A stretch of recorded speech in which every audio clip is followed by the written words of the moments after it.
not interrupting the recording, am I? Alhamdulillah. Yeah, it's been a while. I'm glad the schedule's lined up. There is a bonfire tonight, right? Inshallah, we'll be there. All right, good.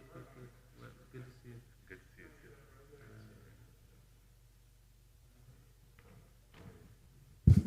All right, Bismillah. Good? Okay. Bismillah ar-Rahman ar-Rahim. Alhamdulillahi Rabbil Alameen. Sallallahu wa sallam ala Sayyidina Muhammad wa ala alihi wa sahbihi wa sallam. اللهم صل على سيدنا محمد صلاة تنجينا بها من جميع الأهوال والآفات وتقضي لنا بها جميع الحاجات وتطهرنا بها من جميع السيئات وترفعنا بها عندك على درجات وتبلغنا بها أقصى الغايات من جميع الخيرات في الحياة وبعد الممات. اللهم صل على سيدنا محمد طب القلوب ودوائها وعافية الأبدان وشفائها ونور الأبصار وضيائها وعلى آله وصحبه وسلم. Bismillah. So, welcome back. We are covering Living Islam with Purpose by Dr. Omar Farouk Abdullah. If you want to follow along online, you can put into the search engine of your choice, Living Islam with Purpose, Dr. Omar, something like that, and it should pop up. There's a couple different versions of the PDF online, but the one I have is like 60 pages, so you'll know if you got the right one. We had begun last time talking about this idea of the need for operational principles by which to understand the religion, and how that can be a way that we make sure that we're putting things in the right place. Okay? And so we had mentioned that this paper is going to cover 5 operational principles. Does anyone remember what the first one was? Anyone remember what the first one was? Anyone who was here last time? Without looking it up. It's very difficult, actually. I don't think I've taught this like 5 times, and I don't know if I'd be able to do it. Anyone remember? Number 1? Number 1, huh? Close. That's today's. That's number 2. You're very close. Number 1 was trusting reason. Trusting reason. And we talked about the importance of reason and its relationship with Islamic law and Islamic thought in general, and so on. So today, operational principle number 2 is respecting dissent. Respecting dissent, that the sister mentioned. قال المؤلف حفظه الله تعالى ونفع الله وإياه بعلومه في الدارين آمين. Islam only speaks with a monolithic voice on foundational beliefs and practices. In other matters, it speaks with multiple voices and recognizes the legitimacy of dissent and competing interpretations. So this section actually, I was reviewing it today in advance. This section is really important. I'll probably say that for every section as we come to it, but this section is very important. Whereas the first one kind of sets us up a little bit, this one we start to get really kind of into the meat of the conversation. So he starts off by saying, Hafidhullah, that Islam, our religion, speaks with one voice on a handful of issues. It speaks with one voice on issues of foundational beliefs. It speaks with one voice on foundational practices. But outside of those things, the teachings of Islam will speak with a multitude of voices, meaning that there will be differences of opinion, and we're going to get into that in more detail. But the point here is to say that there are matters that are universally agreed upon in the religion, and they are very clear. Belief in the oneness of God, belief in prophethood, Day of Judgment, you shouldn't kill people, shouldn't steal from people, pray 5 times a day, pay your zakat. All of these things are agreed upon and very straightforward in that way. And outside of these issues, then there is a multitude of difference of opinion, which made it so that anyone who took their approach to Islamic studies seriously had to grapple with the idea of adab al-ikhtilaf. They had to grapple with the idea of adab al-ikhtilaf. Adab al-ikhtilaf is the manners and etiquettes of disagreement. Manners and etiquette of disagreement. Why? Because if you study Islam, you will find that there are lots of opinions on lots of things. And unfortunately, this is one of the, I don't know, like sometimes in our community, we like to erase all this stuff. So, you ask someone a question, there's only one answer. It's okay to give one answer as long as you don't make the person understand that it's the only answer. Okay? So there's a difference here. Right? There's a difference between giving one answer and making the person understand that it's the only answer. So maybe someone comes to me and I don't feel like I should tell them 5 opinions on every single question because they're going to get tired of it and get annoyed and so on and so forth. So I might tell them, look, I studied the Hanafi school, the Hanafi position is this. If they have some sort of resistance or whatever, we can talk about it, and then maybe we have to talk about the other positions, fine. But it's not like this is the only one, you have to follow this. That's actually a huge problem, which we'll come to later. So remember what we're talking about though is the idea of what are the operational principles that we need in order to build a healthy Muslim community. To understand our religion in a way that helps us to build a healthy Muslim community. So not only is it an issue of importance in terms of how we understand our religion, but it's an issue of utmost importance when it comes to how do we build a healthy society. Because a healthy society has to have this issue of respect for dissent. If the society only allows for one position, the society doesn't allow for conversation, if the society doesn't, and sometimes it's not in matters of Islam. Like if we're to be very honest in our society right now, basically you take either one position or another on any number of things and you're in that camp. And if you're in that camp, you cannot take any other position. There's no respect for dissent. There's no respect for dissent on many issues that are pertinent to our current social, political, cultural landscape, right? So he says, respect for dissent is a natural element in healthy societies. It is essential to human dignity and intellectual development. It nurtures openness and tolerance and forces people to think actually critically and deeply. When there's no respect for dissent, there's no serious thought. Right? If you think about it. Because if you're not allowed to even think, if you're not allowed to question, if you're not allowed to engage, if you're not allowed to say, well, what about this and what about that, and so then you're not actually going through the process of thinking in the first place. If you're not going to think in the first place, then you're going to end up with a society and a community that's very close-minded and doesn't really engage with ideas and doesn't know how to engage with ideas and so on. And this again was not the way of our intellectual tradition. Our intellectual tradition, it's actually for people who have bad intentions, it causes us problems sometimes. I'll give you an example. I was reading a simple, seemingly every question seems simple. It's everyone's favorite thing. They text message, they say, "Assalamu alaikum, so-and-so. Quick question." And then they put their question. And I'm like, every time it starts with a quick question, I'm like, man, this is not a quick question. Even the simplest of questions sometimes are not quick questions. Like someone asked me the other day, in the Hanafi school, when you're making tashahhud, what do you do with your finger? Do you lift it and then drop it? Do you lift it and hold it? Do you lift it from the beginning? There's so many different variations, right? So in the Hanafi school, what do you do? And I was like, simple question, right? And I'm like, yeah, that's not really a simple question. You start to look it up. There's 3 opinions actually from Abu Hanifa himself. Forget the other madhabs. There's 3 opinions from Abu Hanifa himself on what you do with your finger in salah. Okay? So the brother, I was reading it, I looked it up just to review it. And the point is the intellectual difference of opinion and intellectual honesty and transmission of information, okay?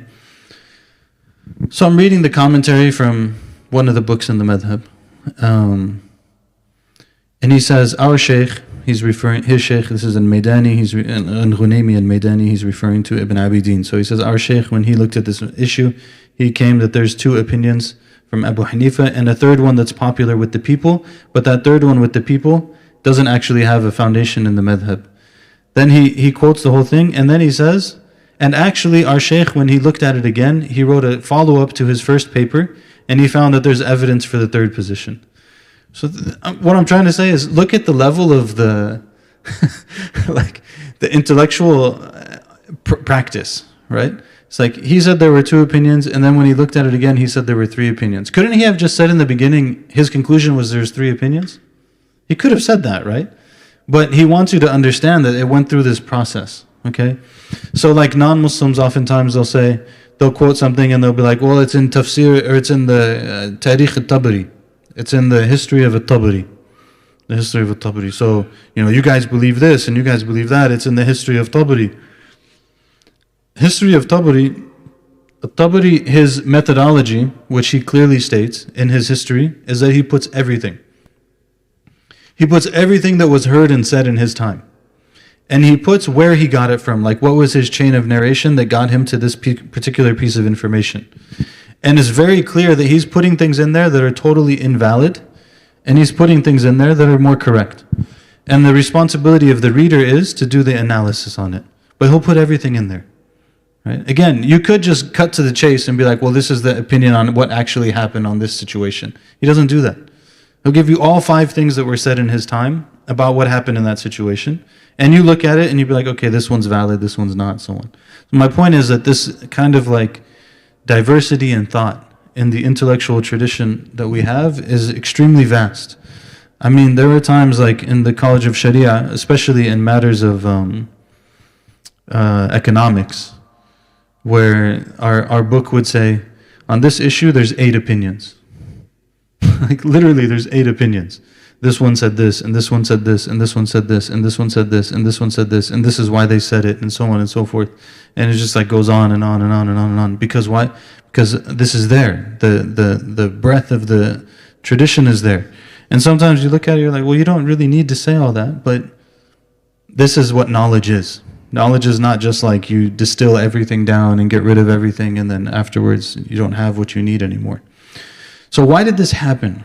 Okay, so why does this happen? We know, of course, that the core sources of our understanding of our religion are the Quran and the Sunnah, right? The Quran and the Sunnah of the Prophet sallallahu alaihi wasallam. Now, I'm going to try to draw this little chart for you. I must warn you that there's something that Dr. Omar said here, with all my respect, and like Dr. Omar is like, as far as I know, it's not entirely accurate, or it's not accurate the way he said it, or maybe he meant something that I didn't understand, or whatever. So I'm going to break down this point that he's getting at here without referring to the paper, and I want you to just think about it and understand it with me. Inshallah, you can follow it, okay? So we take everything from the Quran and the Sunnah, right? The Quran and Sunnah are texts, right? They're texts, right? So Allah said this, the Prophet ﷺ said that, so on and so forth. When we're dealing with the text and we want to understand what it means and we want to determine how we should engage with it, there's 2 core questions, okay? There's 2 core questions. First question is the question of the reliability of the transmission of the text, okay? The reliability of the transmission of the text. That's the first question. Second question is the clarity, maybe you can say, of the meaning of the text. Clarity of the meaning of the text. Okay? So someone comes, apply it to everyday life, right? Everyday life, someone comes and they give you a piece of information. Your first question is, how reliable is this information? Is it actually, and you're going to figure out who is the person who said it to me, where did it come from, what's their source, so on and so forth. You want to know how reliable it is in and of itself. Then on top of it, you have the question of how do you understand it? All right, this is the point. How do you understand it? Okay, so now someone, someone comes to you and they said that Yasser told them to tell you to come to the masjid at 8:15 for Isha prayer. So we're like, okay, how trustworthy is this person that that's actually what he said? Come at 8:15 for Isha prayer. Is that true or not? You analyze that. And then on the second half, you would say, well, what does that mean?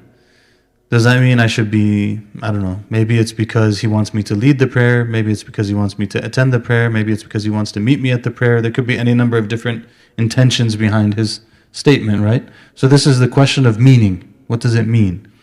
So if we're dealing with the text from the Quran, from the Sunnah of the Prophet ﷺ, we ask the question of how reliable is the transmission and how clear is the meaning. Okay, this is point number 1.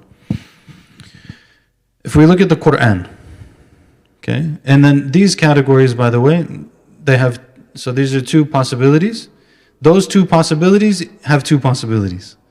One is that it's absolutely clear, or it's absolutely categorical. You could say qat'i, it's categorical. And the other is that it's most likely a certain way, or you can interpret it to be a certain way. Okay, people use different translations for it, but in Arabic it's qat'i and dhanni. Qat'i and dhanni, and it's questions of thubut wa dalala. In case anyone speaks Arabic, you want to know. So you're asking the question of, is the thubut qat'i or dhanni, and is the dalala qat'i or dhanni? Okay, so is the transmission, do we know it for sure, or is there some doubt? And the meaning, do we know it for sure, or is there some doubt? Okay, this is the lay of the land. This applies to everything, right? So someone comes, they say, oh, this is in the Quran. In the Quran, do we have any question as to the authenticity of the transmission? Absolutely not, right? It's in the Quran, it's the book of Allah. It came to us the way that it came to us, that's its own conversation, but there's no doubt. If it says in the Quran, قُلْ هُوَ اللَّهُ أَحَدٌ, then Allah said, قُلْ هُوَ اللَّهُ أَحَدٌ.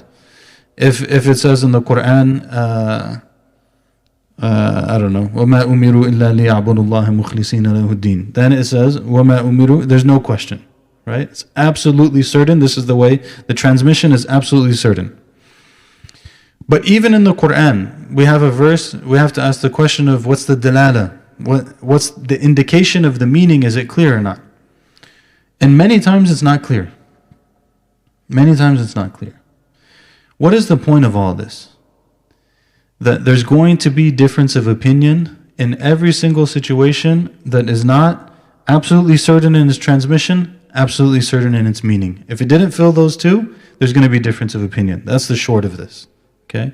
So you go, vast majority of the hadith, by the way, is not categorical in its transmission, the authenticity of its transmission. It's highly reliable. You can act upon it. It has consequences, so on and so forth. But we can't say absolutely for sure, 100%, the way we can with the Quran, for most hadith that the Prophet ﷺ said or did, so and so. Most hadith are not what we would call mutawatir. This is mutawatir. So most hadith, you can say, like most of Bukhari, is things you can say, we're very sure the Prophet ﷺ said this, but it's in the range of like 90 to 95%. Why is that important? Someone might see an authentic hadith and be like, this doesn't sit well with me. Does it make them a kafir? Not necessarily, unless it's categorical. If it's 100% for sure the Prophet ﷺ said this, then you have to be like, even if it doesn't sit with you, you have to accept that the Prophet ﷺ said it. And I don't know, like, نُفَوِّضُ الْأَمْرِ إِلَى اللَّهِ, but the Prophet ﷺ said this, okay? So why do we have difference of opinion? We have difference of opinion because of these issues. So you take all kinds of things, the most common one they always quote in the books of fiqh is the question of how much of your head do you have to wipe when you make wudu? How much of your head do you have to wipe when you make wudu? Because Allah subhanahu wa ta'ala said, وَامْسَحُوا بِرُؤُوسِكُمْ. He said, wipe, ba, the letter ba, your heads. Wipe, ba, your heads. So now you have, did Allah for sure say wipe your heads? Yes, He did. But what does that ba mean? Kalam kabir. Like, this is the question of the letter ba and what does it mean in the Arabic language is not like a simple question. There's many actually different angles for what ba can mean. It can mean a sababiyya, it can mean a tab'id, it can mean al-intisaq, it can mean any number of different things. So how do we know then what it means? So all of the madhabs will agree that you have to wipe your head, but they'll disagree on how much of your head you have to wipe. And can you say absolutely categorically this is the right opinion and the other ones are wrong? You can't. Because the text lends to that possibility. Does that mean that every single opinion on how much of your head you have to wipe is sound? No, it doesn't. They have to have some sort of reasoning for it. Someone can't be like, oh, Allah said wipe your head and we're not really sure how much of the head it is. So I think it's like 3 fingers on the side. This is my opinion, and my opinion is just as valid as everyone else's opinion. No, your opinion is batil and it's nonsense, and everyone else has their reasoning for their opinion, right? So they have their reasoning. Shafi'i said that you only have to do a part of a hair because ba is for tab'id, it's for part. Malik and Ahmed said that you have to wipe your entire head because the ba here is just for like extra emphasis. Abu Hanifa said the ba, you have to wipe 1/4 of your head because we're not sure what it means. And when we look at the sunnah of the Prophet ﷺ, the Prophet never wiped less than 1/4. So we assume that it's 1/4. Each of them has their reasoning, and there's more. It's not like that simple even. But the point is that there's different opinions, and all of those opinions are valid, and you can't say that one of them is wrong. So like this whole, which one's the strong opinion? I can't tell you that. Like, if I was Abu Hanifa, then I would tell you my opinion is that it's this. But even they would accept the other ones as being acceptable. Okay?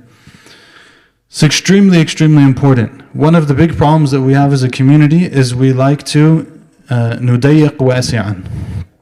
We take something that's very vast and we make it really narrow, and we make it more difficult than it needs to be for no reason, actually. Maybe there's multiple opinions on this, maybe there's not. If you want to be hard on yourself, be hard on yourself, but you can't erase the Sharia. Like, we have, alhamdulillah, 1400 years of Islamic thought, and actually most of these issues were dealt with in the first 200. It's not like they were, it didn't take that long. Most of these were dealt with very early on, but they were there, even from the time of the Sahaba, radiallahu anhum. Okay, so he talks about that here, but this is the explanation of it. So they're trying to understand then what is the most likely meaning for this, but that reality of trying to understand the text and this thing that I said about transmission and meaning results in there has to be difference of opinion. Okay, there has to be difference of opinion. And he gives some examples. One of them, for example, is a question of, we don't disagree that there's prophets, right? We have some lack of clarity, perhaps you could say, or we're not exactly sure what the number really was. Some narrations say over 120,000, some narrations say over 124,000, some narrations say this, some narrations say that. We know there were many prophets. Everyone agrees on this, right? So that's one example. So these schools of law then exist. Each school of Islamic law constitutes a working methodology for reaching valid conclusions about presumptively authoritative questions. What is that saying? Saying each school of law is a working methodology for coming to a conclusion on issues that are not absolutely clear. So the issue is not absolutely clear. How do we come to the conclusion then? That's what the schools of law did. It's basically what they did, if you were to summarize it. What else does he say? Allahumma salli ala Sayyidina Muhammad. Any questions about this? Okay. Even if you slept through it, you can still ask questions. It's okay. It's Friday night. It's a long work week. It's very difficult material sometimes. All right. He says, while it is valid for persons and schools to adopt certain opinions for themselves, it's not permissible for them to believe that that opinion is what must be followed by the community. This is actually the way of the heterodoxy. Okay, so the way of orthodoxy and heterodoxy is basically like a really fancy English way of saying Ahl Sunnah and Ahl Bid'ah. Like, who are the people of Ahl Sunnah, the people of the middle way, and who are the people who took like a route that's not really, they're still Muslims, but it's not the right thing to do. So the way of the mainstream Muslim positions was that there's difference of opinion. You can't force a position on someone else as long as it's within that realm. Unless you're like the ruler or something. The ruler has that right. The hakim can say, we're going to follow this, we're going to follow that, whatever. But like as a matter, we can't be like, oh, this person, I don't know, what are the kind of things we used to hear when we were in college? Alhamdulillah, the things have improved a lot in the American Muslim community. But when we were in college, we used to hear all kinds of craziness around this kind of stuff. Like, so-and-so took this position, which is like actually valid, and now they're like, they're not a serious Muslim, they're kind of a loose Muslim, they're this or that or whatever. No, actually you just don't know your religion, and you made it into something that it's not, because you took this one position and made the whole religion that position, which is not right. We'll get to some examples. It is equally unacceptable by the standards of orthodoxy to insist that Muslims renounce their dissenting secondary beliefs and practices simply because other Muslims may regard them to be false. It doesn't make you like any less. As long as you have a valid opinion, you're not any less than someone else. And this is like, it's extremely important. Somehow we became a community that's like really passionate about strange things. It should be emphasized that dissenting views must be held to high standards and sound methodologies that are not worthy of respect merely because they constitute dissent. So one extreme is to get rid of difference of opinion and say you have to have one opinion. The other extreme is everyone's opinion matters. No, everyone's opinion doesn't matter. Like, opinion has to be come to through some sort of sound methodology, some serious scholarship. If it's a new opinion, what I believe is that if it's kind of like a new or controversial opinion, it should be put in writing. Sometimes you have like religious teachers who give these opinions on things that are kind of new in a sense, and they just say it. It's like, no, that's not the way knowledge works. Like, if you want to say something new, put it in writing, let people read it, let people argue about it, let people discuss it. That's how knowledge works, right? Don't just like off the handle, fatwa here, fatwa there, so on and so forth. So, this is all part of, though, the idea of respecting dissent. It should have some foundation. And again, the balance is what makes a healthy society. What is the healthy way? The healthy way is that there is difference of opinion, and it's held to some sort of standard. Okay? So if we're able to talk about it, we're able to discuss it, we're able to engage, then that will mean that we don't have an extreme on either side. Inshallah. They require reasonable evidence, sound methodology, and cogent reasoning. Example number 1. The Prophet ﷺ said, "Whoever brings dead land to life shall own it." Whoever brings dead land to life shall own it. This is a pretty well-known example. It's one of the main examples that Imam al-Qarafi mentions in his book that Dr. Jackson wrote his PhD on. Hafidhahullah. What is it called? Al-Ihkam fi tasarrufat al-Qadi wal-Imam, or something like this. Basically, Imam al-Qarafi. Anyways, point is, the Prophet ﷺ said, whoever brings dead land to life shall own it. So what does this mean? What does that mean? Does it mean like if I go into some like corner of New Mexico and I found some ground that like nobody's on, kind of dead, and I figure out some way to irrigate some water there, and I grow some plants and stuff, and I build a little hut on it, is it mine now? Or is it not? Well, you're going to say it's not, but the Prophet said it is. This is the response, right? The Prophet ﷺ said it is. You're in the time of the Prophet ﷺ. Forget our time. You're in the time of the Prophet ﷺ. The Muslims are expanding to different places. There's like this little oasis that you find in the middle of the desert. Nobody's there. You start to build things and stuff. Is it yours now, or is it not yours? It's an interesting question, right? Because what if the person says, well, the Prophet said it. Who are you to tell me that I can't do it when the Prophet said it? Sallallahu Alaihi Wasallam. So the schools of law, they agree that the Prophet Sallallahu Alaihi Wasallam said this. Essentially what they disagree on is, what capacity was he acting in when he said it? So this is now another layer. We mentioned, it's part of the layer of the understanding of the meaning. But there's a layer to this that sometimes gets ignored, that Qarafi's book was about, which he basically says the Prophet ﷺ sometimes plays the role of the imam, like the leader of the state, the imam.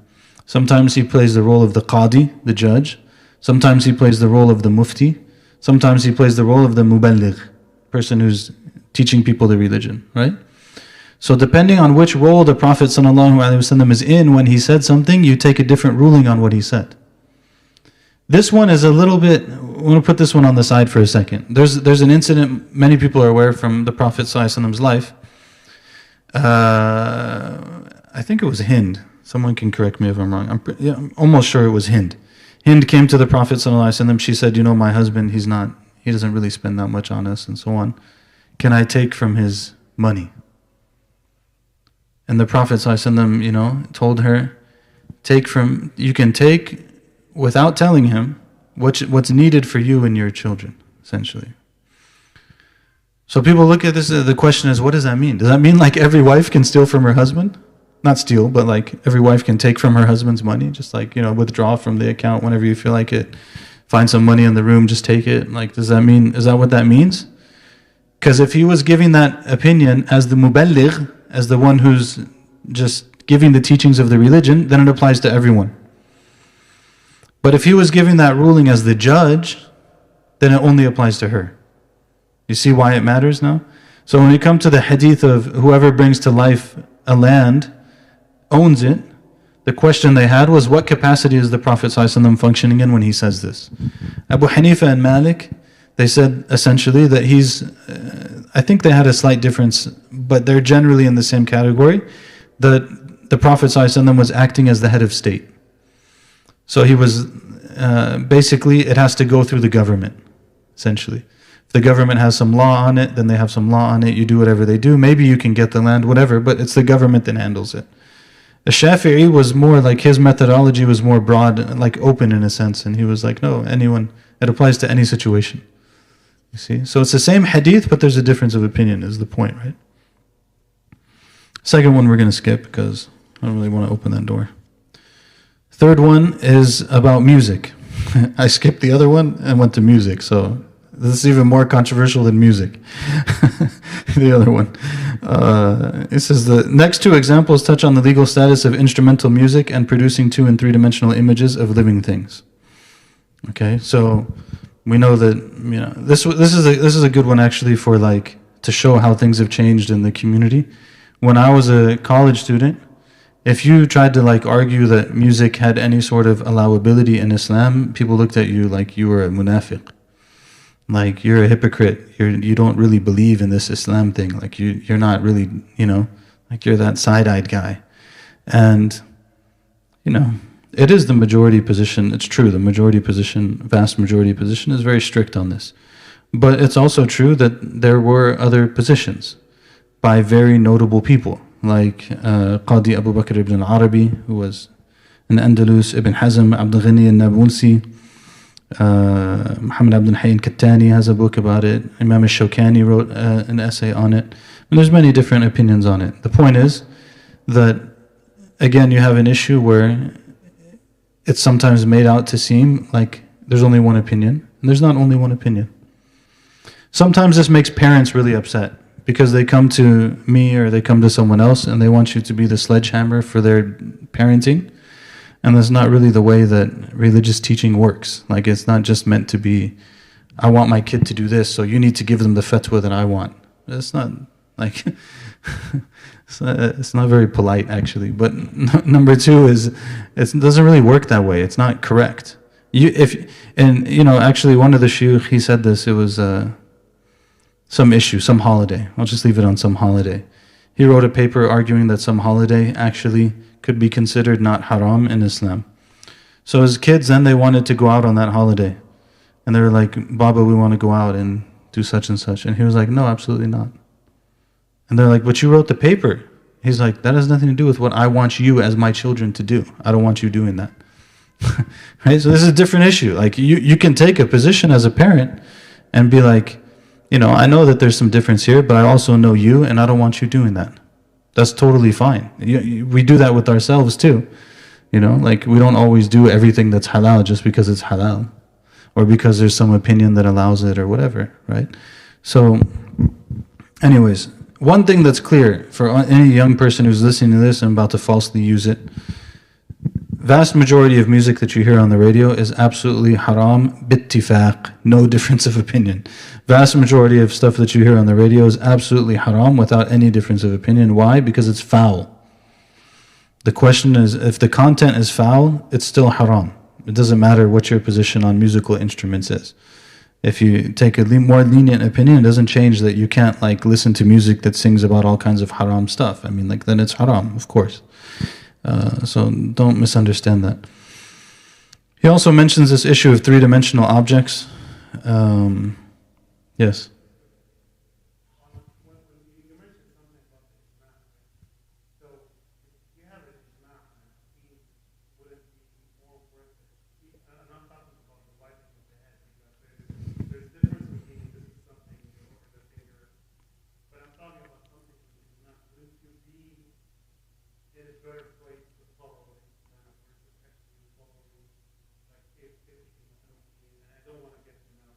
You can.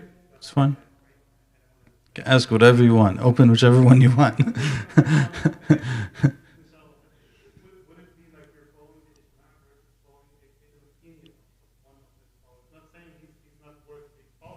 Yes.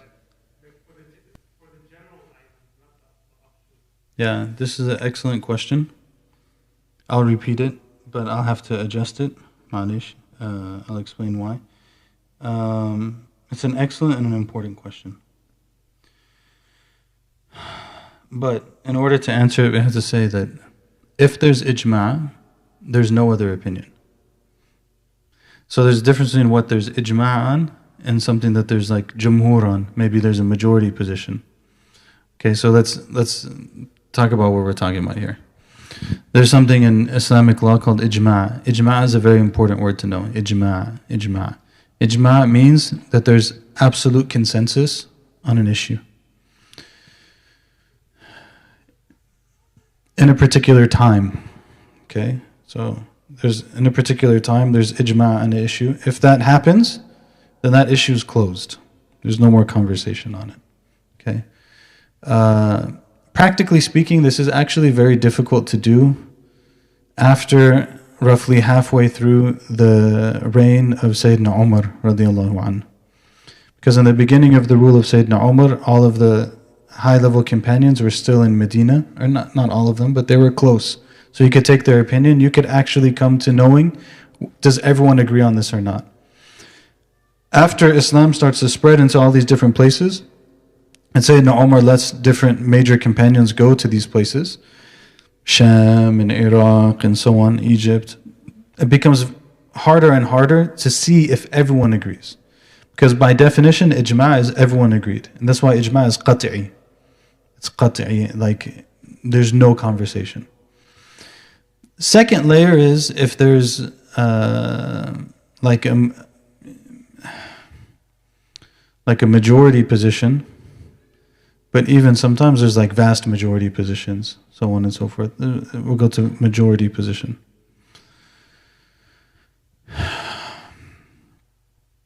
If there's a majority position, let's go to the beard. You brought up the beard. The beard is actually a good example. The beard is a good example. So at least we can say with the beard that 3 out of the 4 madhabs said that you should have a beard. What its length is, so on and so forth. That you have to have a beard, I should say. That you have to have one.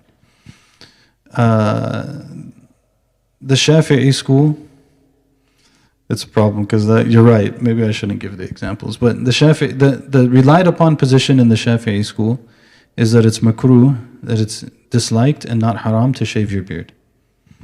Okay. There's some prominent Hanafi scholars that actually argue the Hanafi position is the same. But anyways, we'll leave it closed for now. We'll just assume that all 3 say that you have to grow your beard. And one of them says that it's disliked but not haram to shave it. So are you better off then in just going with what most people said, most ulama said? You could argue that. And it's probably not a bad thing for your personal practice. But can you blame someone else as long as they're following an opinion that's valid? No. And this would be different than like, I don't know, what's an example of something that's different?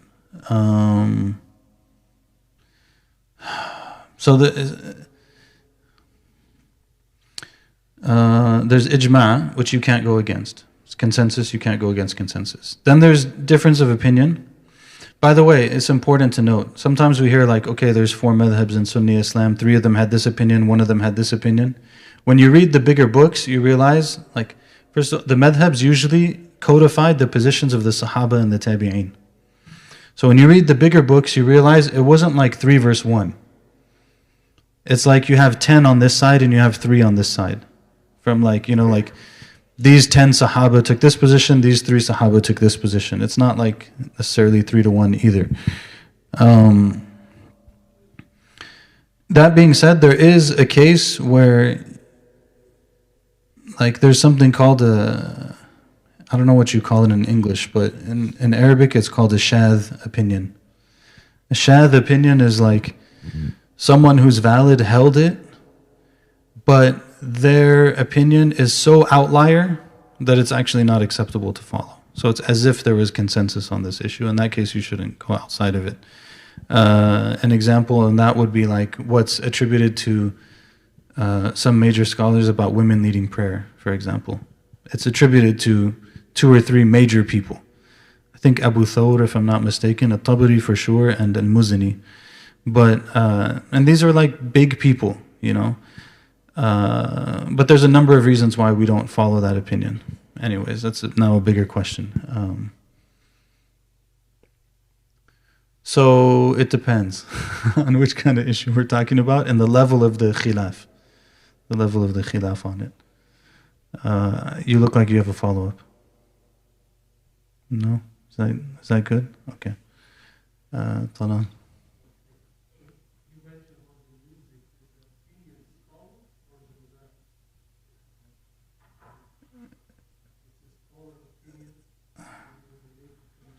That's an interesting question. So, on music, he said on music, is it a scholar opinion or is it a madhab position?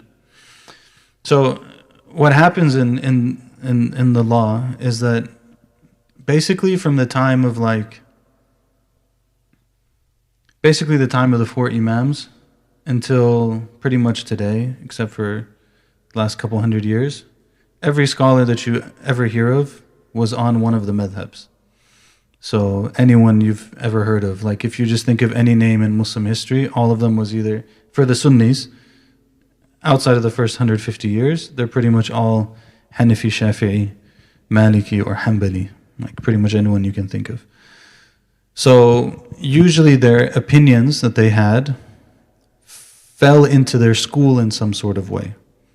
And then within the school, that opinion could be considered acceptable, not acceptable, so on and so forth. Or it could be considered the position of the school with some sort of analysis. I feel like I'm losing you guys, but these are important issues, so if we lose you, it's okay. We'll chalk it up to the greater cause. So this is an important question, actually. So, like, for example, what was mentioned here was Abdul Ghani al-Nabulsi wrote an essay arguing that instruments are valid. He was Hanafi. Is that the position of fatwa in the Hanafi school? No. Qadi Abu Bakr ibn al-Arabi argued that it's acceptable. Is that the position of the Maliki school? He was Maliki. Is that the position of the Maliki school? No, it's not.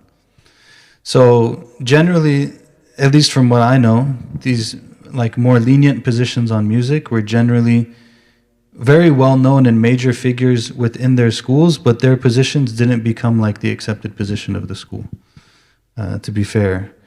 Imam al-Shawkani is one of the few people who I'm not really sure where he falls on the school spectrum.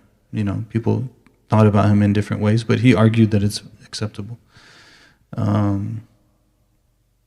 And Ghazali, I think, has some leniency in it. He's Shafi'i. Is that the position of the Shafi'i school? No, it's not. So, and then, like, you know, the question of whether or not it's valid then to follow that opinion is another question, you know, and people will differ. It's very interesting. I don't want to go too much into it, Yani. Go ahead.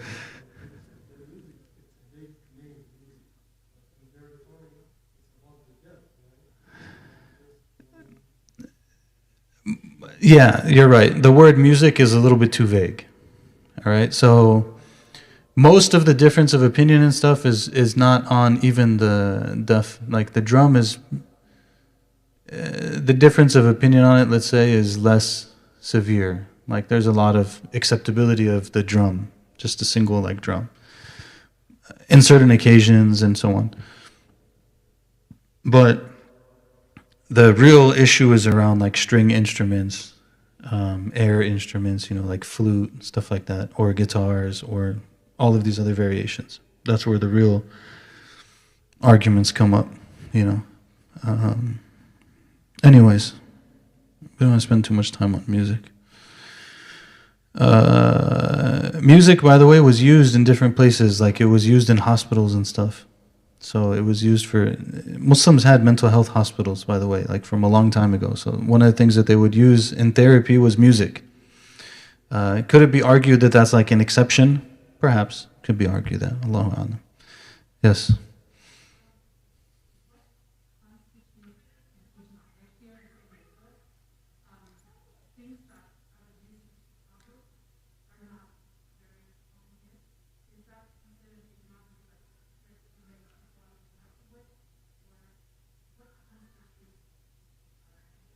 Yeah, الإجماع اتفاق جميع العلماء في عصر معين على حكم معين.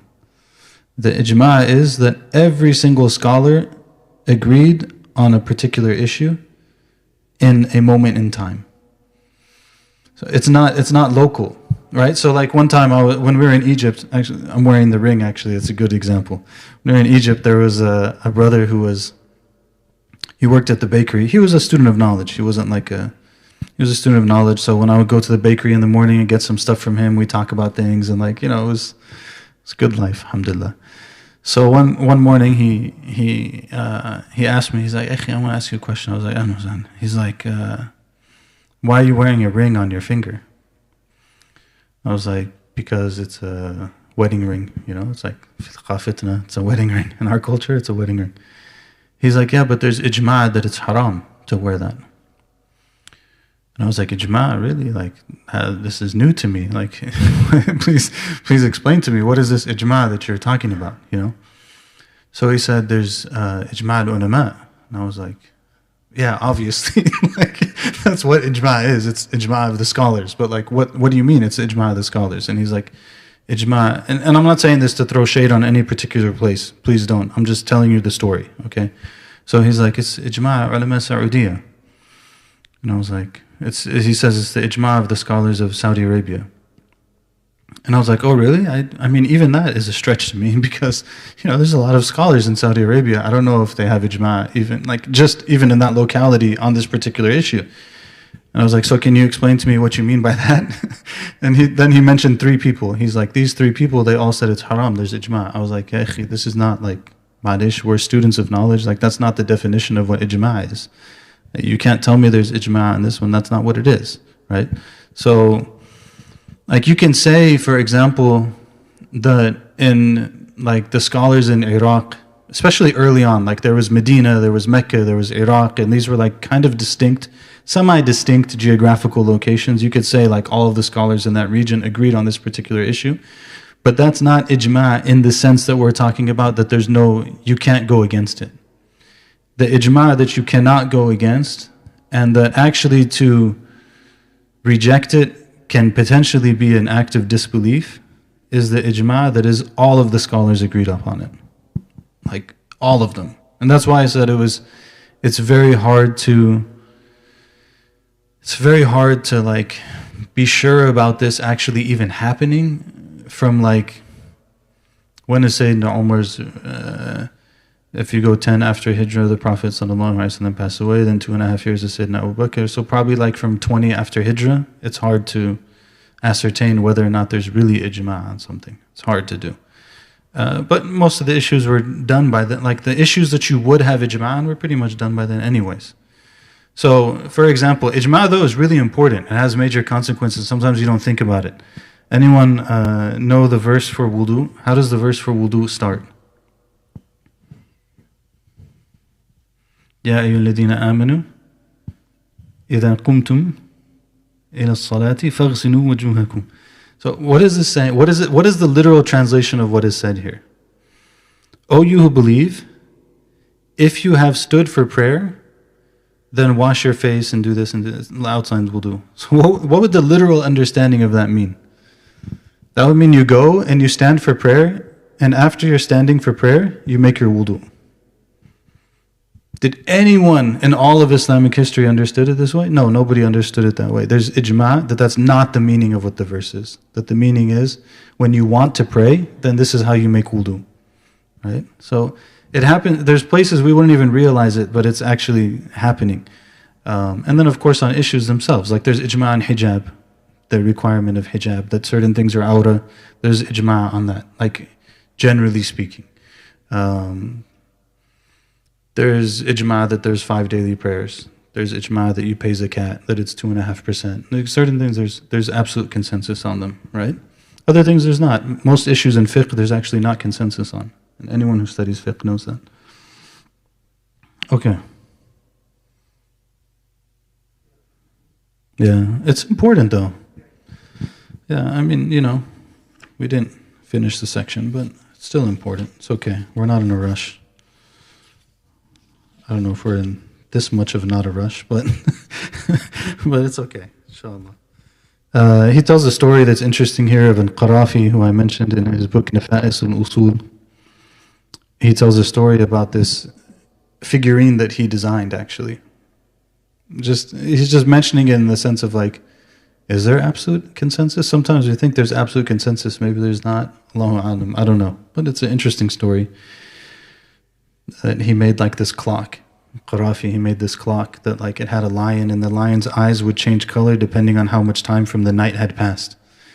And then when enough time from the night had passed and it became time for Fajr, then there was like a little mu'adhin that would pop out. He made it, They were people of many, they were gifted in many different ways. Nafa'is al-Usul is a really large text in Usul fiqh. Very hard, difficult text. He wrote it. Let me see if there's anything I just want to say in conclusion. Allahumma salli ala Sayyidina Muhammad.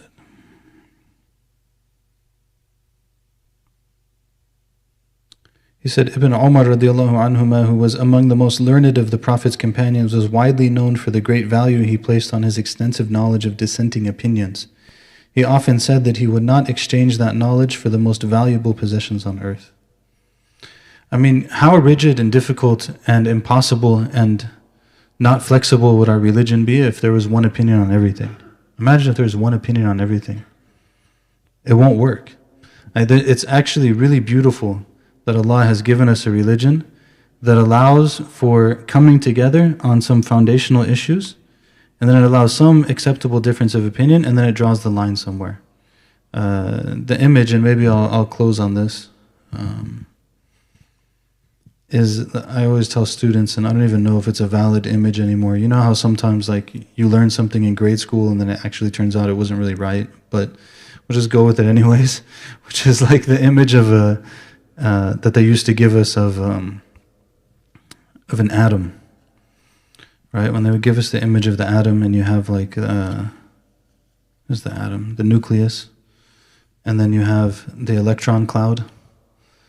And so if you think about difference of opinion and stuff, the issues that are agreed upon, that there's no debate on and everything else, that's the nucleus. This is the core of the whole thing. And then there's like this cloud of opinions that are acceptable that revolve around that core. But that cloud does have a limit. And this is the point that's really important, is that cloud does have a limit. It's not like a free-for-all. If there was only the nucleus, there's no flexibility in any of it. And if there was no limit on the cloud, then there's no meaning to any of it. Because it's just all, I can make up whatever I want. And we're always wavering between these two. You have both tendencies. In the current American culture, the tendency is actually the other side. It's that there's no limits on anything, and it's just all, this sounds reasonable to me, this makes sense to me, so on and so forth. And sometimes that's a reaction actually to, they pull on each other.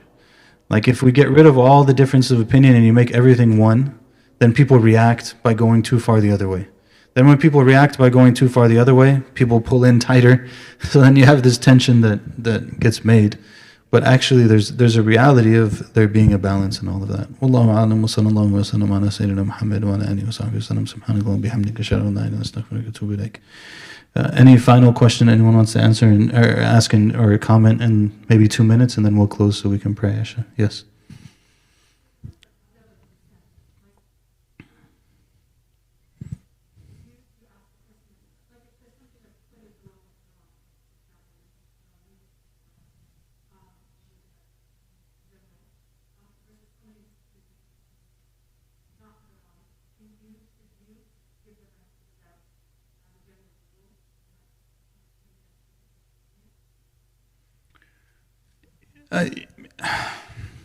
It's interesting because some scholars, they said actually this whole issue of like commanding the good and telling people they shouldn't do something that's wrong and stuff, they said that only scholars should do that.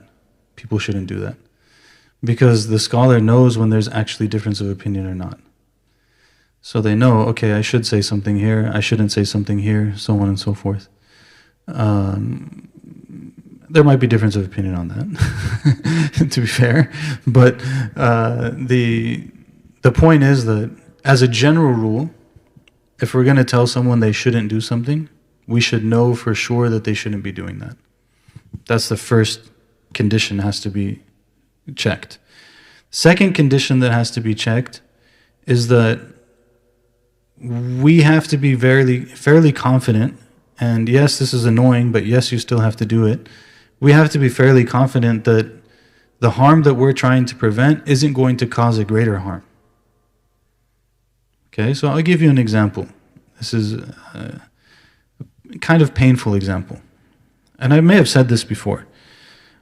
One time there was a brother, he used to come to the masjid all the time. He told me, I want to have a meeting with you, I want to bring my brother. I was like, okay, fine. We have a meeting, we sit down. This kid's in the masjid all the time. And he's like, this is my brother, he left Islam. I was like, oh really? Okay, like this is Bismillah. Start talking to him. Okay, what's going on? What's the situation? Start understanding what's going on. All these science questions and so on and so forth. Science questions. We're talking. Finally, what does he get down to? He gets down to, I was 15 years old and I came to the masjid and I had shorts on. He's like, and I'll acknowledge that my shorts were, they should have been a little bit longer, right? He's like, but then I prayed, and as soon as I finished praying, there was an uncle who was next to me. And this is not to disparage uncles. There was an uncle who was next to me, and he started screaming at me in front of the whole congregation, telling me my shorts are too short and I shouldn't be wearing them and this and that and so on and so forth. And he's like, and I thought to myself, this was the beginning of all of his doubts, all of the science, all of everything else. He said, I thought to myself, if these are the people who are on the truth, then I don't know about this truth. And that's where his doubts came from. SubhanAllah. You're like, man, this is scary, But did the brother who decided that I'm going to tell this kid that he shouldn't be wearing shorts like this in the salat, the question is, did he go through the actual mental exercise of this thing that I'm going to say right now, is it going to cause more harm than what I'm trying to fix? You have to ask that question. And if you don't know the answer, like, not everything has to be corrected, Not everything has to be... Sure, if someone's like hurting someone else, you should correct it. If someone's being harmed or assaulted or something, you should correct it. That's fine. And like deal with the consequences later. But not everything needs to be like that. One Shaikh that I know, he said he had a teacher. He served him for many years. He was his teacher. He studied with him. When people would visit, he would serve them food and so on and so forth. And he didn't realize that, like, he was a convert. He didn't realize that, like, the pants you wear underneath a thobe or something, and then like an undershirt that you wear. He didn't realize that that's not really polite. He was like, in his head, he's like, my aura's covered. It's not. So like guests would come, they'd visit the Shaikh, and he'd be like serving them food and tea and stuff, and he's wearing like house clothes, like undershirt and pants, and He said years passed, like several years passed. And the Shaikh told him finally, he was like, maybe you can like wear a qamis over like what you're wearing when people come. And he's like, how come you didn't tell me before? He's like, I just didn't think it was that important. Like I didn't need to. There were other things we were working on with you. Like not everything has to happen right away. People can change, people can grow. Some things need to happen right away, some things don't. So take some hikmah. Allahu a'lam wa sallallahu wa sallam ala sayyidina Muhammad wa alihi wa sahbihi wa sallam. I don't want to go too long, we should pray, Isha. Barakallahu fikum. We can come back after Sunnah if you want.